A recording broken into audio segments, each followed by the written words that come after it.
ఎన్నికలు దగ్గర పడుతున్న ప్రతిసారి కూడా వైఎస్ఆర్సీపీ అధినేత జగన్మోహన్ రెడ్డి కొన్ని వ్యూహాలు రచిస్తారని, ఆ వ్యూహంలో భాగంగానే 2019లో కోడికత్తిని ఆ దాడిని తెరమీదకి తీసుకొచ్చారని, ఇప్పుడు గులకరాయి దాడిని తెరమీదకి తీసుకొచ్చారు అంటూ కూడా టీడీపీ నేతలు జగన్మోహన్ రెడ్డి మీద కొన్ని ఆరోపణలు చేస్తూ ఉన్నారు.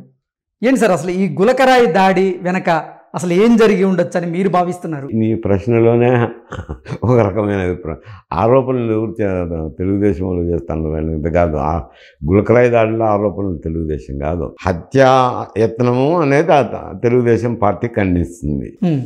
అది వేరు రెండు. అంటే అసలు గులకరాయి దాడి జరగలేదు అనేది టీడీపీ ఎవరు అనలేదు. గులకరాయి దాడి జరగలేదని లేదు, హత్యాయత్నం అనేది అది తప్పుడు అనేది వాళ్ళు చెప్తాను. అది లేదు. ఇప్పుడు ఎందుకంటే అక్కడ మామూలుగా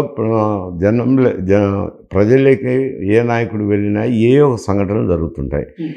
ప్రజలందరూ అక్కడ పార్టీని సమర్థించే వాళ్ళే రారు, పార్టీని విమర్శించే వాళ్ళు వస్తారు, మధ్యస్థంగా ఉండేవాళ్ళు వస్తారు, ఏం మాట్లాడతారో వినిపోదామనే వాళ్ళు వస్తారు, జోబు దొంగలు కూడా వచ్చి ఉంటారు, రకరకాల వ్యక్తులు వచ్చి ఉంటారు. అక్కడ ఒకరనేది ఏమీ లేదు. ఒక నాయకుడు వస్తున్నారంటే జనం కూడతారు కాబట్టి రకరకాల వ్యక్తులు చేస్తారు.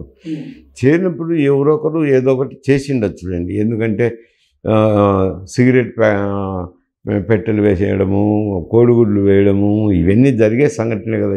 ఇసుక కానీ మట్టి కానీ చల్లటం అయితేనేమి, చెప్పులు విసరటము, ఇవన్నీ సాధారణంగా ఎన్నో సమావేశాల్లో ఎన్నో చోట్ల జరిగినాయి. ఇక్కడే కదా ఆంధ్రప్రదేశ్లోని. అట్నే ఇక్కడ కూడా ఒక రాయి ఎవడైనా విసిరిండొచ్చు, అది ఆయనకు తగిలిండొచ్చు. కొంత చిన్న గాయమే కదా, పెద్ద గాయం ఏమి లేదు, చిన్న గాయమే తగిలింది. తగిలిన తర్వాత దాన్ని ఎందుకు అని అంటే ఆయన ముఖ్యమంత్రి అయినప్పుడు లా అండ్ ఆర్డర్ ఎవరి వద్ద ఉంటుంది? ముఖ్యమంత్రి దగ్గరే ఉంటుంది. శాంతి భద్రతల విభాగం ముఖ్యమంత్రి దగ్గర ఉంటుంది. అంటే ఆల్మోస్ట్ పోలీస్ యంత్రాంగం అంతా ఆయన చేతుల్లో ఉన్నట్టే. 5 అంచెల భద్రత ఉంటుంది. పోలీస్ యంత్రాంగం అంతా ఆయన చేతిలోనే ఉంది. ఆయనకు భద్రత కల్పించేది కూడా ఆ యంత్రాంగమే. ఆయనకు కావాల్సినంత భద్రత కల్పించినప్పుడు ఇటువంటి చిన్న వైఫల్యాలు ఉన్నప్పుడు దాన్ని ఎక్కడ జరిగింది ఇంకా జరగకుండా చూసుకోవాలని దాని మీద కేంద్రీకృతం చేసుకోవాల్సింది ఉంటుంది. ఎందుకంటే 10 మందిలోకి వెళ్ళినాక ఆయన 10 మందితో కలిసాల్సింది ఉంటుంది. రాజరికం కాదు కదా, రాజు కాదు కదా, ప్రజాస్వామ్య నాయకుడు కాబట్టి ప్రజలకు వెళ్ళినా కలవాల్సింది ఉంటుంది. కాబట్టి పోలీస్ యంత్రాంగం కూడా తలపించిన భారమే అవుతుంది మనిషిని సేఫ్గా పెట్టాలంటే. అటువంటిప్పుడు ఏదో ఎవరో ఒకరు మిస్క్రియంట్ రాయిసినట్టు వివిధ కారణాల వల్ల ఇసిరినప్పుడు దాన్ని స్పొరాడిక్ సంఘటనగా తీసుకోకుండా దాన్ని తెలుగుదేశం నాయకుడే చేయించినాడు, నన్ను హత్య చేయించేదానికే చేయించినాడు, అది హాస్యాస్పదంగా ఉంది. ఎందుకంటున్నానంటే నేను కూడా ఒకప్పుడు హోంమంత్రిగా పనిచేసిన వ్యక్తినే కాబట్టి చంపే వ్యక్తి ఎవడు గులకరాయి తీసుకొని ఇసిరి తల పగలగొట్టాడు. అవును. అంటే వైఎస్ఆర్సీపీ నేతల వర్షన్ ఏంటంటే అది తల పైగా అంటే కంటి పై భాగంలో తగిలింది కాబట్టి సరిపోయింది, కనతక తగిలి ఉంటే వైద్య పరిజ్ఞానం ఉన్న వాళ్ళు అంతా వైఎస్ఆర్సీపీ వాళ్ళు. వైద్య పరిజ్ఞానం ఏమవుతుంది, కంటకు తగిలితే ఏమవుతుంది, ఈడ తగిలితే ఏమవుతుంది, కంటకు తగిలితే ఏమవుతుంది, ఈడైతే రమ్మని ఎవరిన వైద్యులు, నేను కూడా వైద్యునే. పొద్దుబోని మాటలు, పొద్దుబోని చేష్టలు ఇటువంటివన్నీ చేసేది హాస్యాస్పదం అయ్యేది ప్రజల్లో. అది విసిరినారు, దాన్ని ఆ సంఘటన వదిలేసుకుంటే పోయిండేది. దాని మీదట నన్ను హత్యాయత్నం చేసేదానికి చంద్రబాబు నాయుడే కుట్రబన్ని రాళ్ళు ఇచ్చేవాళ్ళు ఏదో రైఫిల్తోన్నా కాల్పిస్తారు, లేకుంటే బాంబులన్నా వేస్తారు. అంతేగాని పోయి చిన్న గులకరాయి ఇసుకరాయో వేయి ఎవరు వేయించరు. అదే దానికి పోయి మళ్ళీ పోలీస్ యంత్రాంగం అంతా అది వడ్డెర కాలనీలో జరిగిందంట. ఆ వడ్డెర కాలనీకి పోవడము, ఆ వడ్డెర కాలనీలో ఉండే పిల్లోళ్ళందరినీ తీసుకురావడము, ఆడ తీసుకొని వచ్చి ఎవరినో సంతోష్ అనేవాడిని తో చందు అనేవాడే ఇచ్చినాడు. చందు ఆయనకు ఎమ్మెల్యేకు దుర్గారావు ఎమ్మెల్యేకి దగ్గర మనిషి దుర్గారావు ఇచ్చమన్నాడు. దుర్గారావు బోండాతో సంబంధం ఉందని చెప్పమని చెప్పినారని వాళ్ళ బయటకు వచ్చి ఆ పిల్లోడు మళ్ళా స్టేట్మెంట్ ఇచ్చినారు. నన్ను ఒత్తిడి చేసినారు, కొట్టి ఇది చెప్పమన్నారని. ఇంకా అన్నీ తేలిపోయాయి కదా అంటే విషయం అంతా. ఇదంతా ఈ పోలీసులు ఓవర్ యాక్షన్ ఒకటి, వైఎస్ఆర్సీపీ యువకర్తలు వాళ్ళ తప్పిదము, అది బూమరాంగ్ అయి కూర్చున్నది ఇప్పుడు అంటారు.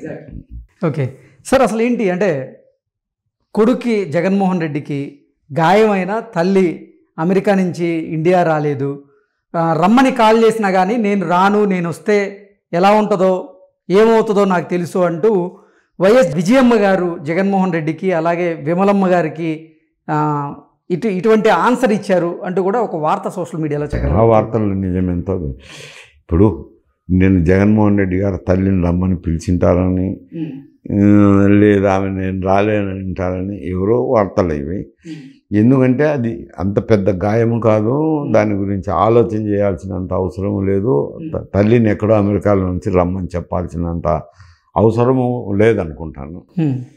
ఇది ఒక రాష్ట్రానికి ముఖ్యమంత్రిగా ఉండి ఒక పార్టీకి నాయకుడిగా ఉండి ఒక చిన్న రాయి తగిలితే ఎక్కడో ఉన్న తల్లిని రమ్మంటారని నేను అనుకుంటాను. అంటే ఎన్నికల ప్రచారంలో పాలు పంచుకోవడానికి కూడా ఎన్నికలు ఆమె పాలు పంచుకొని వెళ్ళిపోయినారు కదా. రాజకీయాల్లో కొడుకు పక్కగా తల్లి కూతురు పక్కన అని విధంగా తెలుసుకోలేక మరి ఆమె పరిస్థితిలో వెళ్ళిపోయింది కదా, అమెరికాకి వెళ్ళిపోయింది. వచ్చేదేముంది, రాజకీయాలకు ఉపయోగపడేదేముంది. ఓకే ఓకే సార్, ఓవరాల్గా అసలు ఇదైతే జగన్మోహన్ రెడ్డికే బూమరాంగ్ అయ్యే అవకాశం ఉందంటారు. చెప్పినా కదా, అంతే కదా సార్. ఏంటి సార్ ఆంధ్రప్రదేశ్లో రాజకీయ పరిస్థితులు ఏ రకంగా ఉన్నాయి ప్రస్తుతం అంటే ఏం చెప్తారు? అంటే జనరల్గా నిన్న మొన్నటి వరకు జనసేన తెలుగుదేశం కలుస్తాయా వైఎస్ఆర్సీపీకి వ్యతిరేకంగా లేదా అనేది ఉండింది. రాజమండ్రి జైలు అరెస్ట్ అయిన తర్వాత రాజమండ్రి జైలు పెట్టినప్పుడు వాళ్ళిద్దరూ లోకేష్ అయితేనేమి జనసేన నాయకుడు పవన్ కళ్యాణ్ బాలకృష్ణ గారు కలిసి ఒక స్టేట్మెంట్ ఇచ్చారు. కలిసే చేస్తామన్న తర్వాత జనసేన తెలుగుదేశం కలిసి పోటీ చేస్తాయనేది ఒక అభిప్రాయం వచ్చింది. వచ్చిన తర్వాత వైఎస్ఆర్సీపీకి కొంత ఇబ్బందికర పరిస్థితి ఏర్పడింది.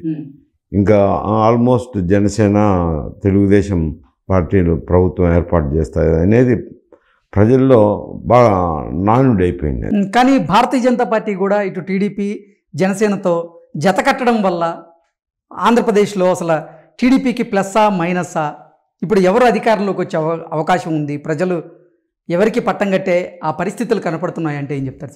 బాగా ఉండింది.